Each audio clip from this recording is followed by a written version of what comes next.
abdominales, principalmente las de las manos y el puño.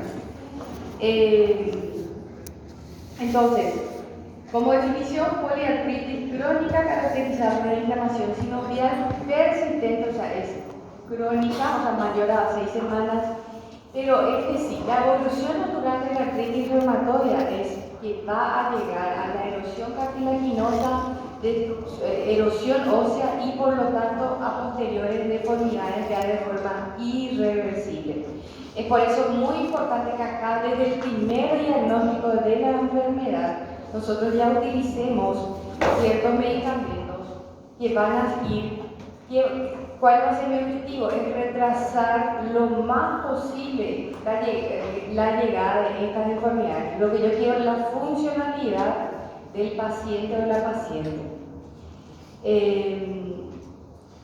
Aquí, como les vuelvo a recalcar, tenemos ya deformidades irreversibles si esta enfermedad no es tratada a largo plazo. Por ser una enfermedad sistémica, también nosotros vamos a ver, podemos ver afectaciones extraarticulares afectando otros sistemas que después vamos a ir viendo cuáles son las más comunes.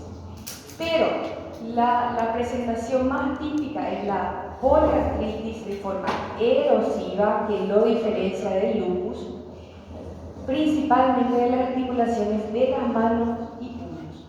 Entonces siempre el primer diagnóstico a pensar, a descartar en una paciente poliartritis, no es unilateral, siempre es bilateral. Entonces, de forma crónica, erosiva, simétrica y que afecta a las manos, el primer diagnóstico a descartar o a pensar más bien sería una artritis reumatoidea. Afecta a 1% de la población, es mucho más común en mujeres también, en una proporción 3:1, generalmente debute entre la cuarta y sexta década de vida, aunque puede ocurrir a cualquier edad, y está relacionado genéticamente con la presencia del antígeno leucocitario HLA. Se vio que hay un factor de riesgo, no causa, pero sí un factor de riesgo, que es el tabaquismo, y entre los cuales es el único, por lo tanto, modificable, que al ceder el tabaquismo se suele ver que la enfermedad suele tardar en progresar o incluso suele ceder la enfermedad. Bueno, el cuadro clínico entonces va a ser de acuerdo a qué etapa de la enfermedad la paciente se presenta. En etapas obviamente ya avanzadas, la paciente ya va a venir con deformidades y estas deformidades son irreversibles. En las primeras etapas siempre hay artritis y artralgias, los dolores en las manos, que tienen ciertas características que vamos a ir viendo. Obviamente, como cualquier otra enfermedad congénita, también puede presentar síntomas totalmente inespecíficos como fiebre, astenia, pérdida de peso. Nosotros también vamos a tener un cuadro que es de forma fluctuante, o sea, la paciente va a presentar periodos de actividad, y la actividad se refiere a que principalmente al dolor articular, la artritis, al dolor, a la inflamación, con periodos de remisión. Ya en la etapa avanzada, si el paciente ya presenta deformidad, eso ya es de forma irreversible. Entonces, poliartritis erosiva, sistémica, manos y puños, la artralgia es continua, empeora en reposo, y es muy común que el paciente se refiera que el dolor empeora en horas de la mañana, o sea, cuando se despierta, y esa es la famosa rigidez matutina, ¿verdad? Y para cumplir el criterio de artritis reumatoidea tiene que durar más de 1 hora. O sea que se levanta la paciente y siente una rigidez muy importante en las manos principalmente, y suele demorar 1 hora para que después vaya haciendo mejor los movimientos y sus actividades cotidianas. A eso se le llama la rigidez matinal. También puede estar afecto, aparte de las manos, otras articulaciones como pies, codo, hombros, rodillas y tobillos, pero la más común son las articulaciones de las manos.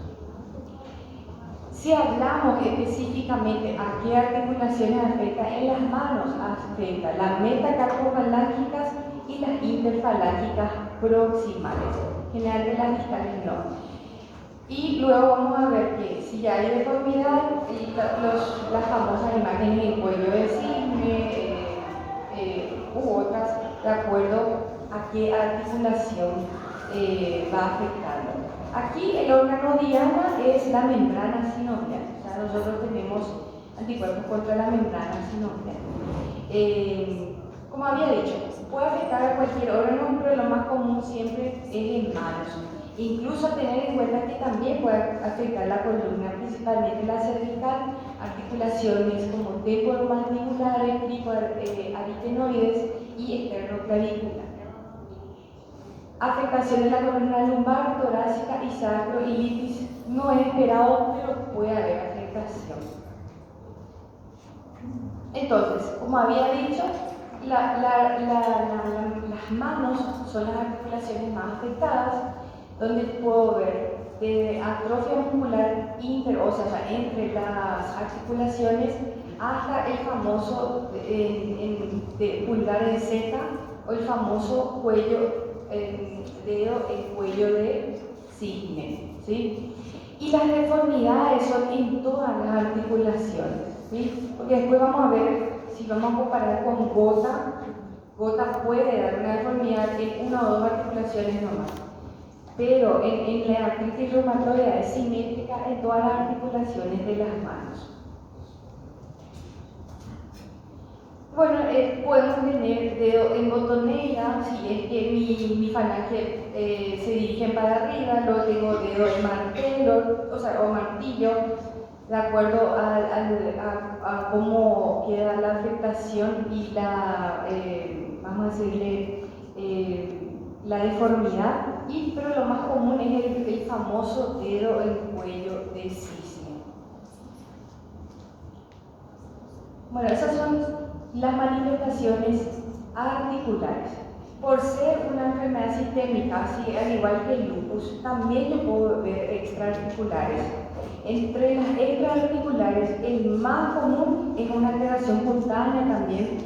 Son los famosos nódulos subcutáneos o nódulos reumatoides también llamados. Estos son nódulos que se forman no en la membrana sinovial, sino que en el tejido celular subcutáneo, generalmente en zonas de presión, o sea, codo y antebrazo, son las zonas donde más yo voy a ver estos nódulos, y lo característico de estos nódulos son que no duelen, ¿sí?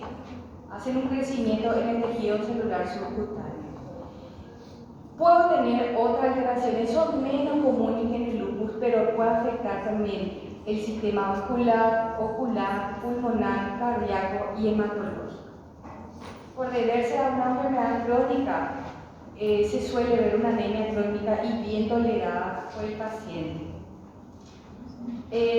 Renal no es muy común de ver, generalmente va asociado con otras enfermedades como amiloidosis o nefritis intersticial, pero no me va a dar, no es como el lupus que sí o sí yo tengo que descartar que haya una afectación renal. Estos son los famosos nódulos subcutáneos o reumatoideos en zonas de presión, adolorosos, o sea, no duelen y se forman en el tejido celular subcutáneo. El síndrome de Fetch se refiere a cuando el paciente presenta artritis reumatoide pero asociado a una neutropenia y a una esplenomegalia. Nada más para tener en cuenta, no muy común. Bueno, a nivel laboratorial voy a tener algunos hallazgos hallazgos típicos pero no específicos, y algunos que van a ser más específicos de la enfermedad. El PCR y la eritrosedimentación suelen estar aumentados en la actividad de la enfermedad. Suele encontrarse una anemia normocítica, normocrónica, o sea, una anemia de enfermedad crónica bien tolerada por el paciente, puede haber trombocitosis. El diagnóstico podemos hacer a través de la artrocentesis diagnóstica, yo hago extraigo líquido sinovial y veo la presencia de polimorfonucleares. Otro de los hallazgos laboratoriales, pero no es específico, es que en casi todos los pacientes el factor reumatoideo va a estar aumentado o positivo, pero no es específico para la artritis reumatoidea. Tiene una sensibilidad de hasta el 73%. Pero ya mi anti-CCP o mi anticitrulina posee una sensibilidad semejante a mi factor reumatoideo, pero aquí lo más importante es su especificidad. Es mayor al 90%. Entonces, chicos, anti-CCP más manifestaciones articulares o clínicas típicas ya me da el diagnóstico de artritis reumatoidea, ¿sí? Entonces, cuando yo tengo factor reumatoideo positivo y anticitrulina positivo, generalmente se van relacionados con una enfermedad que suele ser más erosiva y de peor pronóstico con respecto a las deformidades articulares, pero no suele ser útiles para el seguimiento de la enfermedad, sino que para el diagnóstico. La imagen va a depender, obviamente, de la etapa en que esté la enfermedad. Puedo ver desde una simple osteopenia y aumento de las partes blandas, que son los hallazgos más precoces, hasta las famosas erosiones óseas o ya las desviaciones o deformidades articulares. Con una simple radiografía yo hago encuentro estos hallazgos. No son útiles tomografía ni resonancia con radiografías, es muy útil ver estas deformidades. Este sería en etapas agudas, pacientes sin deformidad, pero sí con un leve aumento de las partes blandas. Entonces ya serían etapas avanzadas, y estas son las erosiones lisacados que son cartilaginosas. El diagnóstico, obviamente, lo hacemos, tiene que presentar la clínica, pero tiene que ser la clínica típica, la poliartritis crónica simétrica, o sea, no es unilateral, no se presenta de forma aguda, sino que de forma crónica. Entonces, poliartritis simétrica, la rigidez matinal prolongada. Para hablar de prolongada, ¿de cuánto tiempo hablamos? ¿Mayor a 1 hora? Y que afecte principalmente las manos, los pies y que dure más de 6 semanas. También actividad inflamatoria e imagen que demuestre sinovitis en etapas precoces o erosión ya en etapas avanzadas. Tengo criterios de diagnóstico.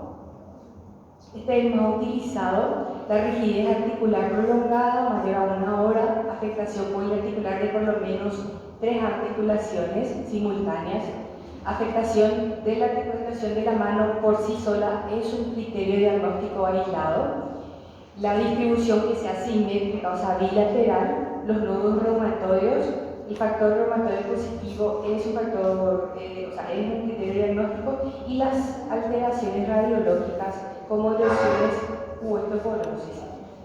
Si cumplimos 4 criterios, hacemos el diagnóstico. El tratamiento, voy acá a pasar primero. ¿Cuál va a ser el objetivo del tratamiento? Siempre va a ser el control del dolor y la inflamación y evitar o prolongar lo máximo posible a que esta paciente no llegue a las deformidades articulares.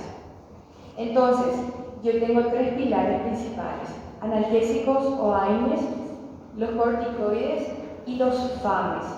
En algunos libros van a encontrar FAMES o en otros van a encontrar como DMRDS. O sea, ¿qué significa eso? Y es muy importante que sepan que son drogas antirreumáticas modificadores de la enfermedad, o FAMES, que serían fármacos modificadores de la enfermedad. ¿Eso qué me dice? Que estos fármacos utilizados ya desde el principio del diagnóstico, me retrasa la erosión ósea, ¿sí? Aquí no van a entrar los AINES, aquí no entran los corticoides. Yo voy a utilizar AINES y corticoides en fases de inflamación y dolor, pero los FAMES yo ya tengo que utilizar desde el primer momento del diagnóstico. Y esa es una pregunta que saben, chicos, ¿cuáles serían los fármacos que sí modifican? No son los corticoides, no son los antiinflamatorios, sino que lo más común, el que más aquí se utiliza en Latinoamérica es los sintéticos, el metrotexate. Si no tolera bien el metrotexate, la leflunomida. Tenemos también los sintéticos Diana, que son mucho más caros, ¿verdad? Y los biológicos, pero los de primera línea, el metrotexato. Bueno, entonces siempre cuál va a ser el objetivo, que yo pueda conservar la funcionalidad de la mano el mayor tiempo posible. Entonces, evitar la progresión a las alteraciones irreversibles y a la pérdida funcional de estas articulaciones. Entonces, los fármacos más importantes y que deben ser utilizados precozmente desde el primer momento del diagnóstico son los FAMES, o sea, los fármacos modificadores de la enfermedad. Ya los corticoides o los AINES o antiinflamatorios yo utilizo en periodos de dolor, agudización y en las etapas, o sea, en las fases iniciales, pero no cambian el curso de mi enfermedad. Pregunta, examen, chicos. Ok, entonces, entre los analgésicos y AINES disminuye la inflamación, el dolor, no altera el curso de la enfermedad. Aspirina, ibuprofeno, diclofenac, meloxicam. Y puede ir asociado o no a corticoides siempre a dosis baja. El más utilizado, la prednisona de 15 a 20 miligramos, utilizado máximo por 7 días. Los FAMES se utilizan ya desde el primer momento del diagnóstico. ¿Y cuál es el fármaco más utilizado? Metrotexato. ¿Está bien? Esto es nada más lo más utilizado: diclofenac, ibuprofeno, ketoprofeno, naproxeno, muy utilizado aquí también, piroxicam. Y bueno, el metrotexato yo ya utilizo desde el primer momento del diagnóstico. Sería un inhibidor de la enzima que es la responsable de la formación de las purinas. Sí tienen ciertos efectos adversos que se suelen ver principalmente en el inicio del tratamiento, como intolerancia gástrica, mucositis, estomatitis. Puede haber, siempre tener en cuenta que puede ser hepatotóxico o miotóxico. Se suele indicar, la dosis es semanalmente, una dosis de 10 a 15 miligramos que toma semanalmente. Entonces le dice al paciente, la paciente van a tomar, digamos, cada sábado estos comprimidos. Entonces todos los sábados toman su comprimido y después su ácido fólico, porque está relacionado siempre al metrotexate, hay que asociarle ácido fólico, pues está asociada a disminución de ácido fólico y por lo tanto también a desarrollo de anemia megaloblástica. Entonces, chicos, siempre asociado al metrotexato con ácido fólico. La dosis máxima puede llegar a 25 miligramos por semana. La contraindicación en gestantes, insuficiencia hepática, medular o renal. Bueno, entonces, siempre tener en cuenta, artritis reumatoidea, son crónica, sistémica y lo más común sería entonces poliartritis simétrica, destructiva, erosiva, que afecta principalmente las articulaciones de las manos. La causa no es desconocida, pero sabemos que está relacionado genéticamente con la presencia del anticuerpo HLA-R4. La clínica es dolor e inflamación en las fases agudas, rigidez prolongada, o sea, generalmente a la mañana y que dure más de 1 hora, y posteriormente ya en etapas avanzadas se ven las deformidades y afecta más a las mujeres en edad media. Entre las manifestaciones que no afectan las articulaciones tenemos los nódulos reumatoides. Son nódulos subcutáneos, no duelen y están en zonas sobre presión. En laboratorio, como había dicho, podemos tener eritro y PCR aumentado, factor reumatoideo pero ¿cuál es el más específico entre todos? El anti-CCP o mi anti-citrulina, ¿sí? Entonces, desde el inicio del diagnóstico, yo ya tengo que utilizar mi fármaco modificador de la enfermedad. ¿Y cuál sería? El methotrexato, siempre asociado a ácido fólico. Esto es nada más las recomendaciones, las últimas recomendaciones de la guía.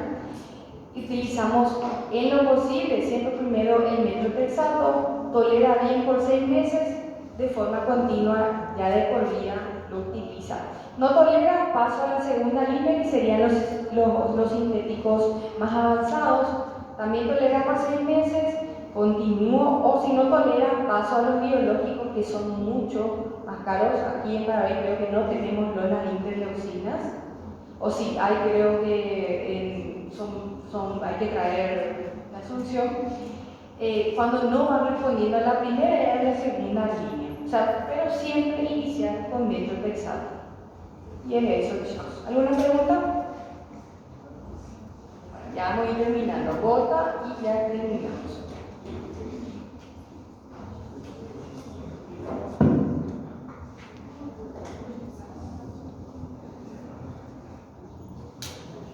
Bueno, gota también entra dentro de lo que es una artropatía, pero aquí está inducida por el depósito y acúmulo de uratos producidos por el exceso de ácido úrico. O sea que yo en la sangre característicamente voy a tener la presencia de hiperuricemia.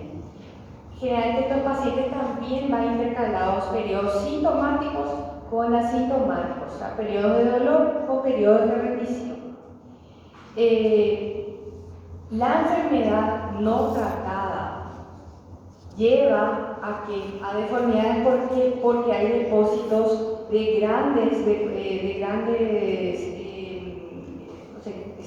cristales de ácido úrico, y cuando llegamos a esa etapa son la famosa aparición de los tofos, ¿verdad?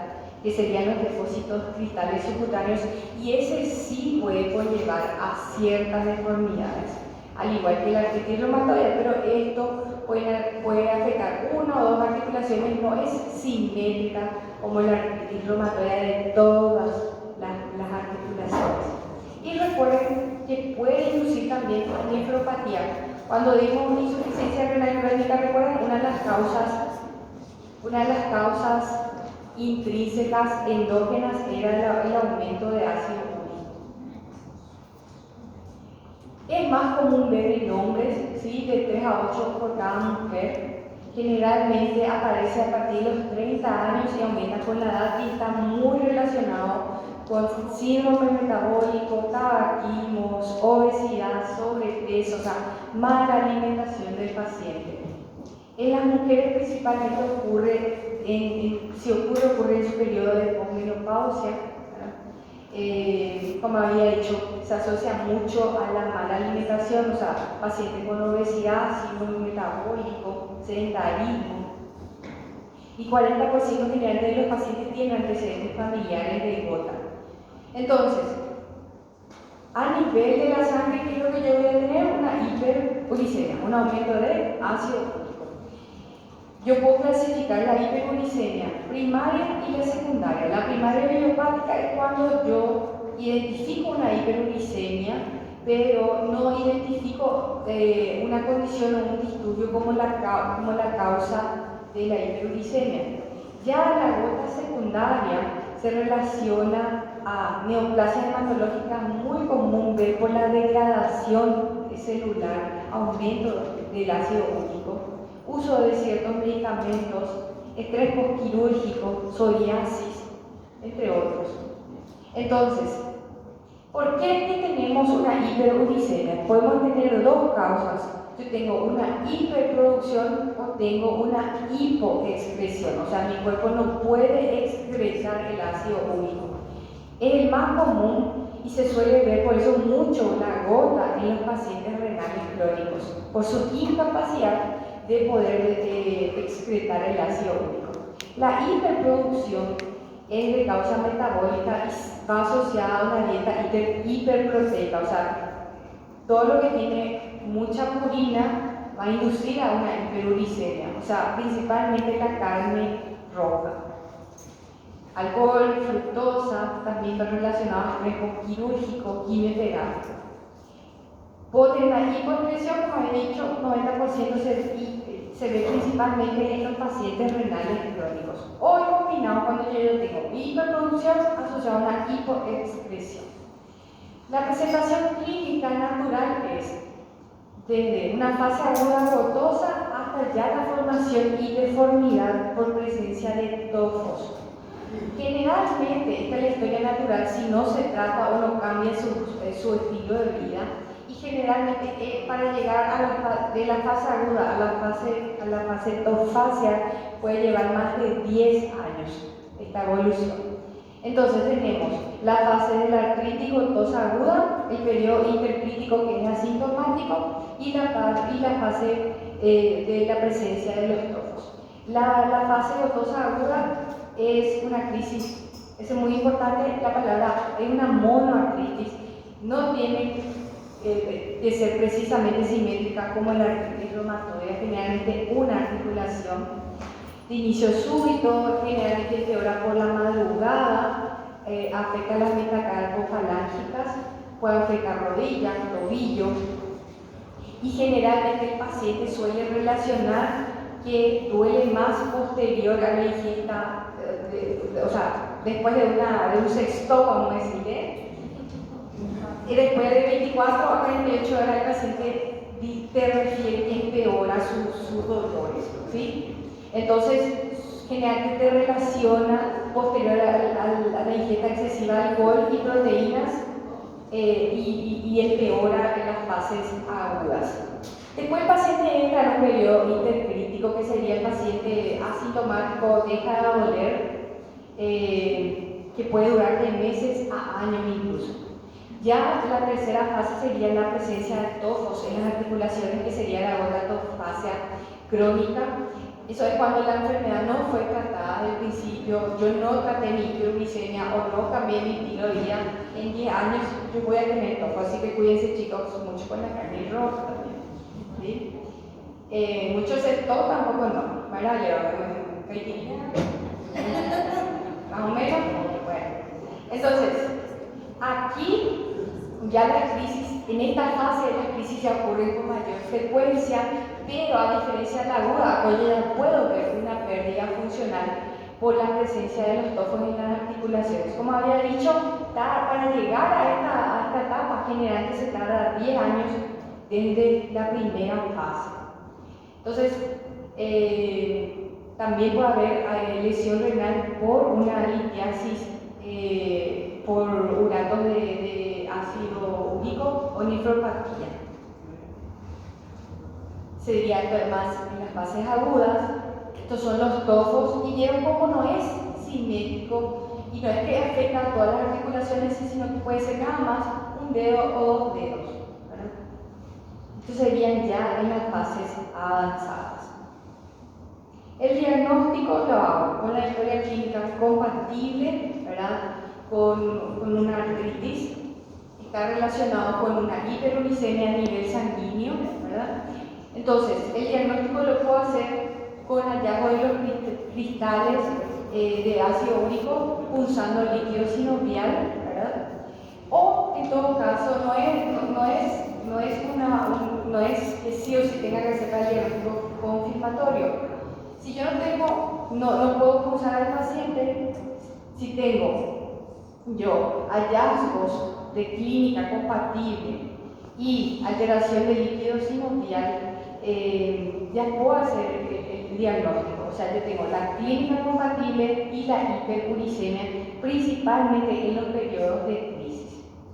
El cuadro radiológico va a depender siempre de la fase. Ya en fases avanzadas yo voy a tener las erosiones de sacabocado, las deformidades y la presencia de tofos. Evaluación y seguimiento, siempre tener en cuenta que generalmente el paciente no tiene solamente hiperuricemia, sino que está relacionado con otras comorbilidades. Entonces no solo la gota hay que tratar, sino que también otras comorbilidades muy asociadas: obesidad, dislipidemia, hipertensión, diabetes. Todo esto en conjunto Con la gota determina mayor riesgo cardiovascular, por eso tiene que ser multidisciplinario el tratamiento. Entonces siempre indagar al paciente sobre cómo come, sobre su alimentación, aconsejar a dejar el estilismo y una dieta más hipoproteica. Entonces siempre solicitar a todos los pacientes hemograma, perfil renal, hecatograma, dosaje de ácido úrico, y también solicitar tanto a nivel sérico como en orina. Esto no, o sea, ¿en qué me va a ayudar esto? Es para saber la etiología. Si yo, por ejemplo, tengo una hipoexpresión sospechando en un paciente renal crónico, yo voy a pedirle un ácido úrico en orina de 24 horas y voy a tener que está disminuido, o sea, está menor a 7 ml por minuto u 800 miligramos en 24 horas. Eso nada más para diferenciar entre el hipoexcretor y el hiperproductor. Siempre también descartar litiasis y lucidas por uratos de ácido úrico. Entonces, cesar el tabaquismo y el etilismo, tratar todas las comorbilidades asociadas y evitar medicamentos que puedan inducir al aumento de ácido úrico, ¿verdad? Orientar la reducción de los alimentos ricos en purinas, principalmente, como había dicho, carne roja, frutos del mar, orientar la reducción del consumo de bebidas alcohólicas y alimentos ricos en fructosa. ¿Cuáles son los medicamentos que pueden inducir a la hiperproducción de ácido úrico? Se vio que está asociado a diuréticos tiacídicos, principalmente la hidroclorotiazida, las pirimidas, ciclosporina, etambutol, piracinamida. Ok, entonces, las otras medidas, por ejemplo, si el paciente está usando una hidroclorotiazida, cambiarlo por un ARA2 o un IECA. En lo posible, el antihipertensivo de elección es el losartán, porque aparte se vio que hace un pequeño efecto de que reduce los niveles de ácido úrico. Generalmente no se aconseja si el paciente, por ejemplo, está consumiendo aspirina, digamos por una cardiopatía isquémica, no se suspende la aspirina, sino que se deja a dosis bajas con un efecto cardioprotector. ¿Qué hago en los tratamientos del dolor? Los ARNIs. Puedo utilizar acompañado no de corticoides a dosis bajas o colchicina de forma vigilada. Siempre va a depender si el paciente es un renal crónico, evitar los AINES, o si tengo buena función renal, puedo utilizar AINES a dosis altas, pero en un tiempo corto. Y luego tenemos lo que es la medicación a largo plazo, que serían los que reducen el ácido úrico. Aquí en Paraguay el más utilizado y hasta ahora de primera línea es el alopurinol, ¿sí? Mi meta es, o sea, cuando yo empiezo a iniciar, si el paciente presenta 2 o más crisis de dolor por año, si ya presenta tofos o ya tiene daño radiológico compatible con gota. Mi tratamiento al iniciar alopurinol, es que tenga el ácido úrico por lo menos menor a 6 miligramos por decilitro. Como había dicho, alopurinol es el tratamiento de primera línea, porque incluso se puede dar en los pacientes renales en estadios incluso 3 y 4, a una dosis de 50 a 100 miligramos diarios, que puede ir aumentando progresivamente de acuerdo al cuadro, de acuerdo a la presentación del paciente. Como el más utilizado en primera línea sigue siendo el alopurinol, y también tenemos el febuxostato. Aquí en Paraguay es muy utilizado, solo que es más costoso, pero como digo, el más eficaz y el de primera línea sigue siendo el alopurinol. Entonces, control del dolor y inflamación que utilizo, chicos. AINES, puedo utilizar corticoides a dosis baja y un periodo corto de tiempo. Ya en tratamiento prolongado, aparte, es muy importante no solo el tratamiento, sino que cambie todo su estilo estilo de vida más el año purinónico, ¿está bien? Y es eso, chicos. Ahora sí, terminamos con